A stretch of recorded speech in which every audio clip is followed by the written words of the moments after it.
అంటే ఉన్న పాండవుల మీద కాకుండా ఎవరైతే పాండవ స్త్రీలు ఉన్నారో అంటే ఇప్పుడు ఒక వంశంలో చాలా మంది స్త్రీలు ఉన్నప్పుడు ఒక 5గురు 6గురు గర్భిణీలు అయి ఉండొచ్చు.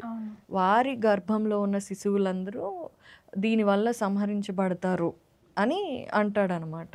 అని ఆ తర్వాత అశ్వత్థామ అంటాడు. కానీ వీళ్ళు నన్ను చంపకుండా మీరే నన్ను కాపాడాలి అని వేదవ్యాసుడిని అడుగుతాడు. అయితే వేదవ్యాసుడు అంటాడనమాట, వీళ్ళు నిన్ను చంపకూడదు అంటే నువ్వు నీ తల మీద ఉన్న మణిని తీసి వాళ్ళకిచ్చేయి అని అంటాడు.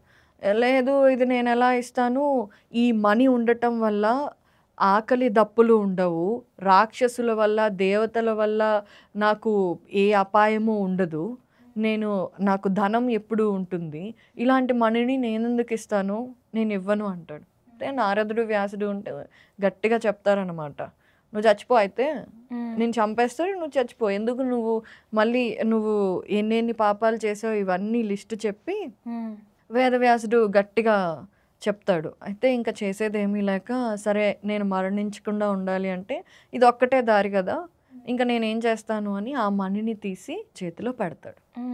ఇక బ్రహ్మాస్త్రం ఏదైతే ఉందో పాండవ స్త్రీల గర్భాలలో ఉన్న శిశువుల్ని సంహరిస్తుంది అని ఇంకా మణిని ఇచ్చేసిన తర్వాత శ్రీకృష్ణుడుండి అంటాడు అనమాట.